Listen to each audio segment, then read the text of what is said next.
मित्रों,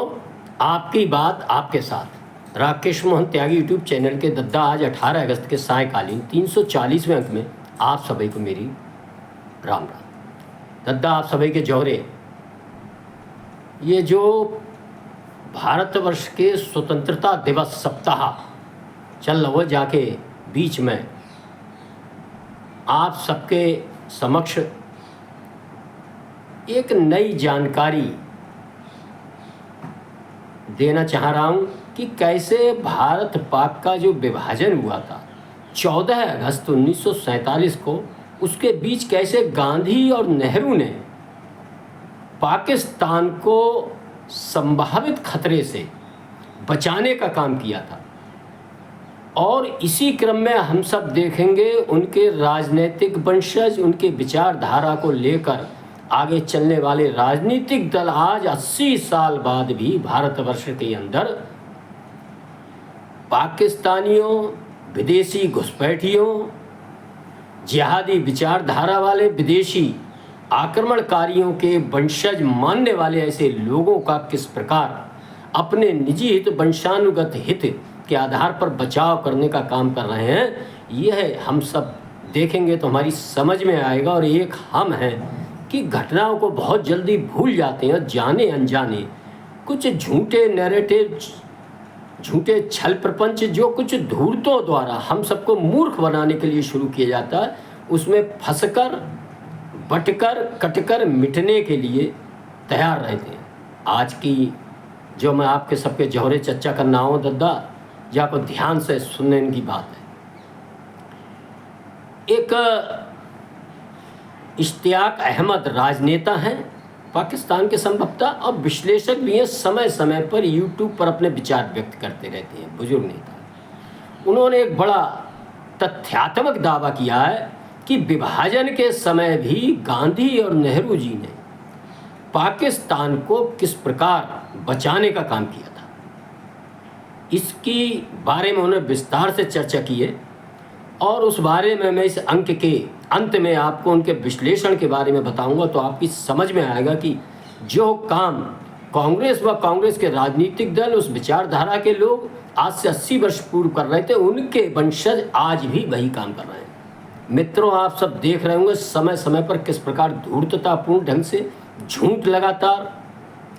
किसी झूठ को लगातार 10 बार, 20 बार, 50 बार बोलना, तो ऐसा लगता है जैसे वो सच हो जाएगा, लेकिन सच और झूठ में दिन और आसमान की तरफ फ़र्क होता है। मित्रों, समय पर वह झूठ उनका उजागर होता है, लेकिन तब तक वह झूठ इस देश, इस सनातन समाज, इस राष्ट्रीय हित के खिलाफ जाकर कितना बड़ा नुकसान कर सकता है, ये हम सबको समझ में आना चाहिए। मित्रों, इस देश के अंदर, इस देश की आज़ादी के समय के जो घटनाक्रम हुए थे 1-2 वर्ष के पहले, उसके ऊपर किस प्रकार सभी राजनीतिक दलों ने चुप्पी साधने का काम किया था, और इतिहास के अंदर उस जानकारी को नई पीढ़ी के सामने नहीं आने दिया गया था। उसमें एक विषय को मैं आपके समक्ष रखता हूँ। मित्रों, 16 अगस्त एक महत्वपूर्ण तिथि है। 14, 15, 16 अगस्त, ये 3 तिथियाँ इतनी महत्वपूर्ण हैं, और इन तिथियों का जो घटनाक्रम था उसका प्रस्तावना बहुत लंबे समय से चल रही थी, लेकिन हम और हमारी जो सामाजिक समझ है वह उन प्रकरणों को समझ नहीं पाई, उनके संदेशों को नहीं समझ पाई। उसका कितना भीषण दुष्परिणाम हमारे पूर्वजों को, हमारी भारत माँ को बंटवारे के रूप में झेलना पड़ा, और मानवीय इतिहास का सबसे बड़ा आबादी का आदान प्रदान हुआ, लाखों लोगों की हत्याएं हुई, लाखों लोगों का धर्मांतरण हुआ, हजारों महिलाओं के साथ व्यभिचार हुआ, और सैकड़ों हजारों बच्चों की हत्याएं की गई। और अपनी पीढ़ियों के साथ उन जगहों पर रहने वाले अपनी संपत्ति को भी छोड़ना पड़ा, जो कई कई पीढ़ियों से संचित की गई थी, उनकी ज़मीनें थी, जायदाद थी, सब कुछ छोड़ना पड़ा। यह केवल इसलिए हुआ कि इतिहास के अंदर जो कुछ घटनाएं, घटनाक्रम थे, समय रहते उनके संदेशों को हमने नहीं समझा, और हम अपने काम में मस्त रहे कि हमें इससे क्या, ये राजनीति है। मित्रों, राजनीति ही आगे आने वाले समय में किसी भी राष्ट्र, किसी भी समाज के उत्थान और पतन का कारण बनती है यदि हम सब इन राजनीति के पहलुओं को नहीं समझेंगे। मित्रों, देश की आज़ादी से एक वर्ष पूर्व 16 अगस्त सन 1946 को इस देश के अंदर मुस्लिम लीग जो पार्टी थी, जो लगातार 8-10 साल से पाकिस्तान बनाने का प्रस्ताव और अपनी मांग देश के सामने मजबूती से रखती आ रही थी। और आपको जान के बड़ा ताज्जुब होगा, जो उस समय मुस्लिम लीग के प्रमुख चेहरा बने थे मोहम्मद अली जिन्ना, वह कांग्रेस के एक वरिष्ठ और एक मायने में एक समय गांधी जी से भी ज़्यादा वरिष्ठ, नेहरू से भी ज़्यादा वरिष्ठ कांग्रेस के नेता रहे थे और बड़े राष्ट्रवादी नेताओं में उनकी गिनती होती थी। लेकिन गांधी जी द्वारा लगातार नेहरू जी को सबसे आगे रखने के कारण और धीरे धीरे किस प्रकार हम सब देखेंगे, अब एक अलग विषय, नेताजी सुभाष चंद्र बोस, सरदार वल्लभ भाई पटेल, डॉक्टर अंबेडकर और मोहम्मद अली जिन्ना जैसे राष्ट्रवादी नेताओं को धीरे धीरे किनारे किया गया और वह आपसी कांग्रेस के नेतृत्व की टूटन किस प्रकार एक राष्ट्रवादी मोहम्मद अली जिन्ना को कांग्रेस से मुस्लिम लीग की ओर ले जाकर भारत विभाजन के प्रमुख खलनायक में बदलने का काम है, वह हम सबको महसूस करना चाहिए, समझना चाहिए।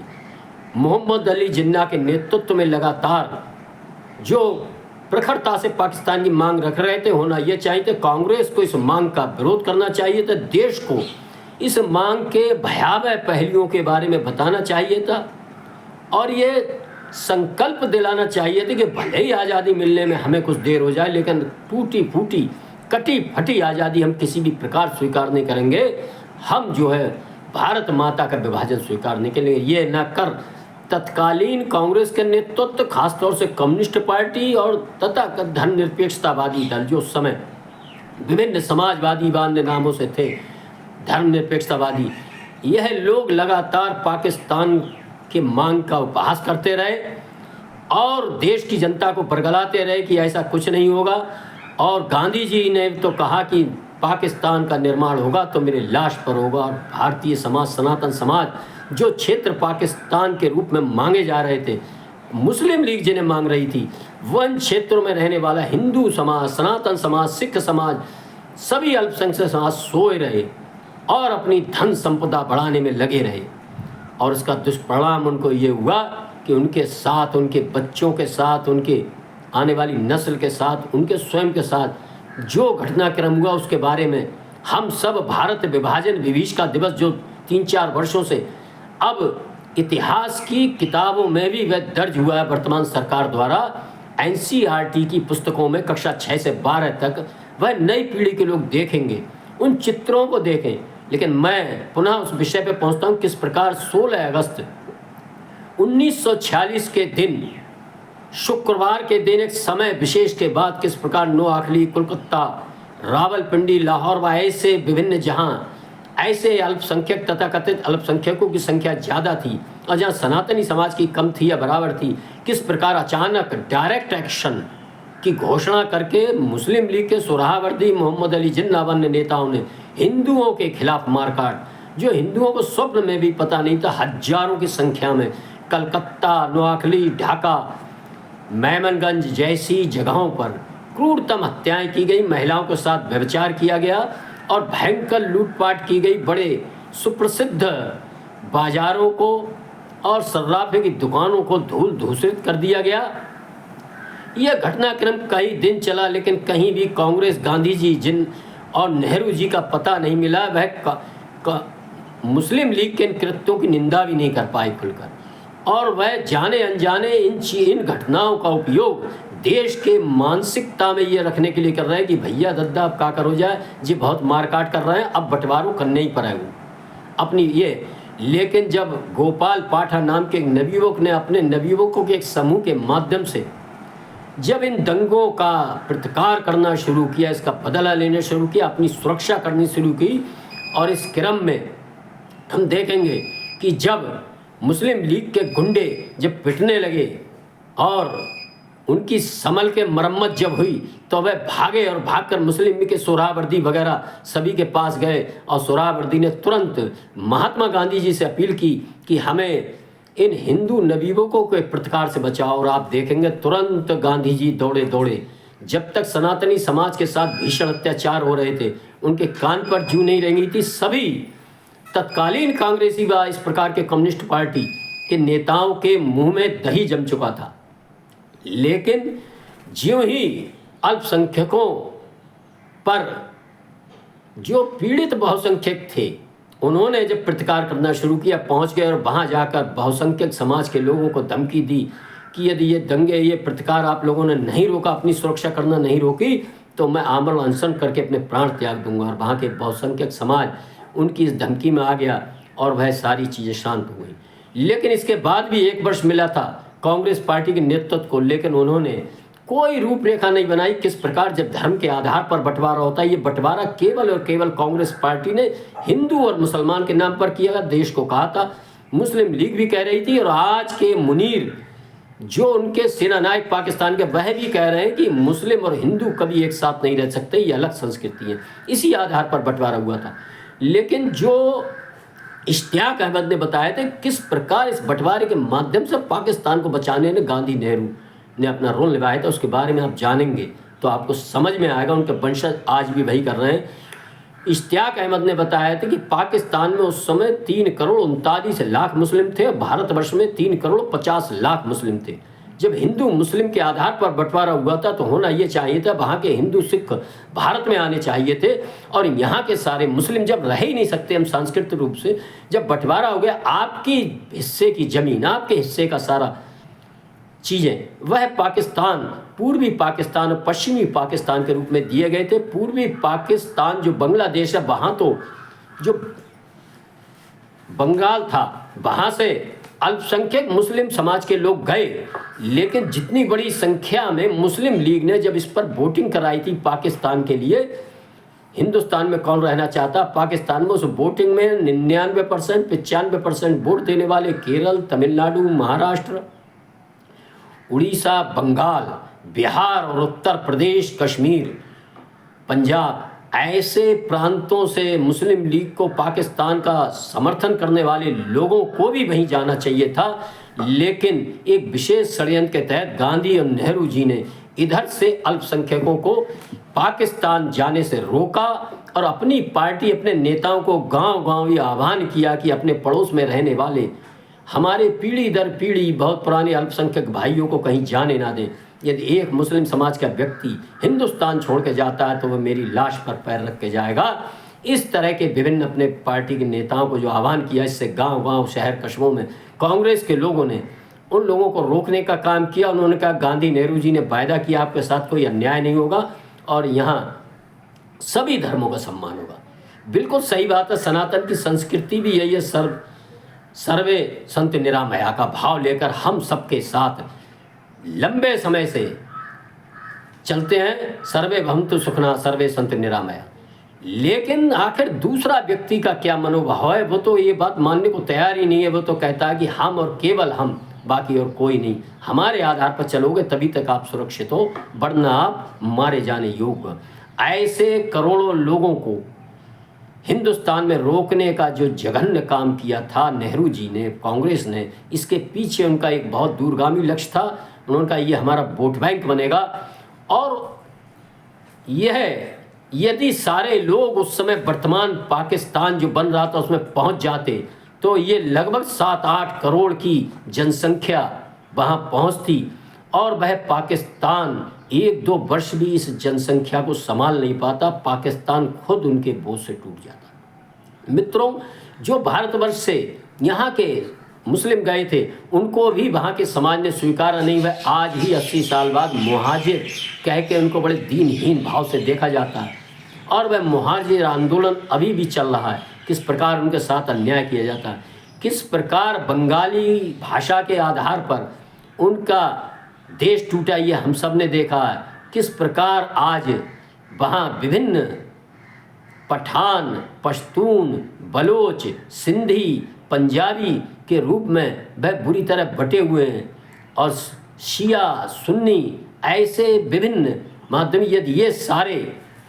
जो तय हुआ था कि धर्म के आधार पर हो रहा, यदि ये सारे समाज इनका पाकिस्तान में पहुंच जाता तो पाकिस्तान नाम का राष्ट्र कुछ दिन भी नहीं चल पाता। मित्रों, इश्तियाक अहमद जी ने कहा है कि इस समय पाकिस्तान को बचाने का जो काम किया था वह गांधी और नेहरू ने किया था। और आप सब देखेंगे जो पाकिस्तान में उस समय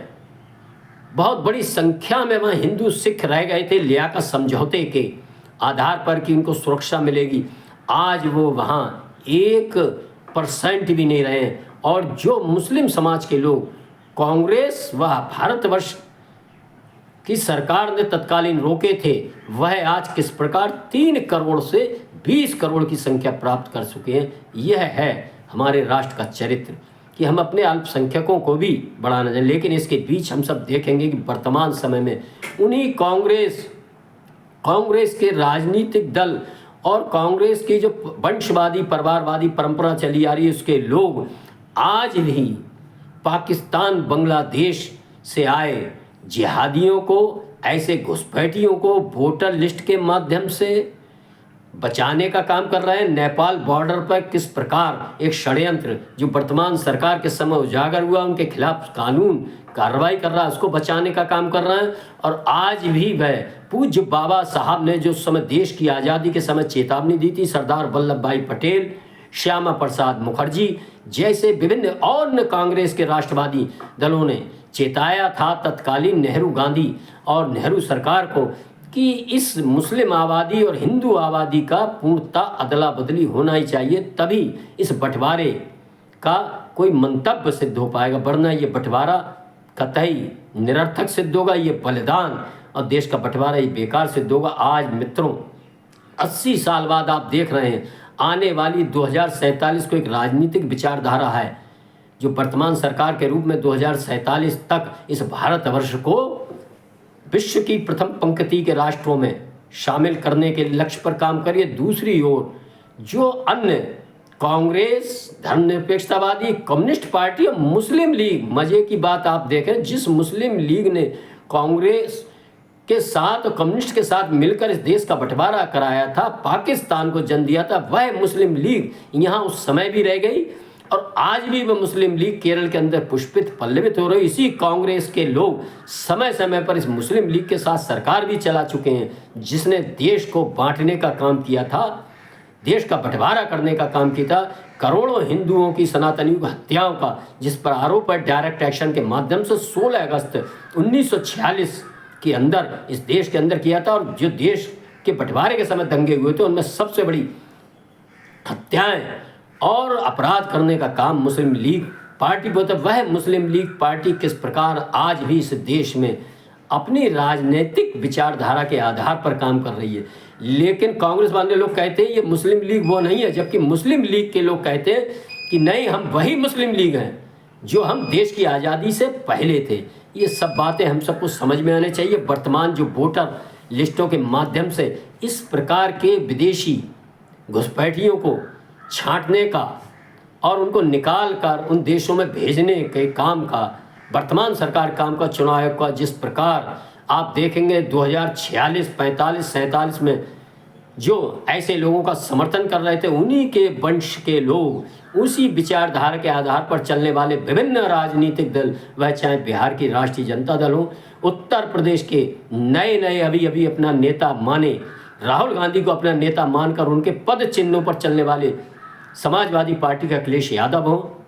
दक्षिण की पार्टियां हों, वह चाहे ममता बनर्जी हों, आप सब देखेंगे इनके कार्यों में कहीं कोई बदलाव नहीं आया है। इनके लिए केवल और केवल अपना हित, अपना परिवार का हित, अपनी पार्टी का हित, अपनी गद्दी कैसे बची रहे, देश व सनातन समाज और इस राष्ट्र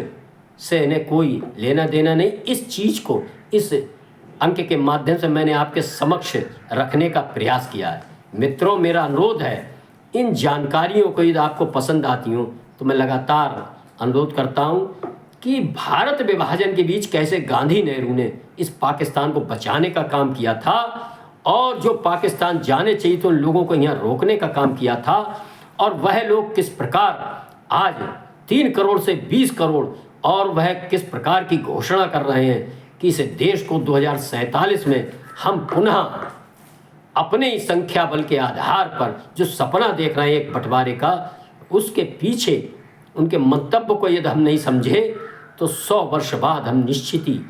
यह काम हम कश्मीर के अंदर देख चुके हैं। कहीं कोई कानून, कोई सरकार खड़ी नहीं हुई थी। यह धीरे धीरे हम डायरेक्ट एक्शन का एक स्वरूप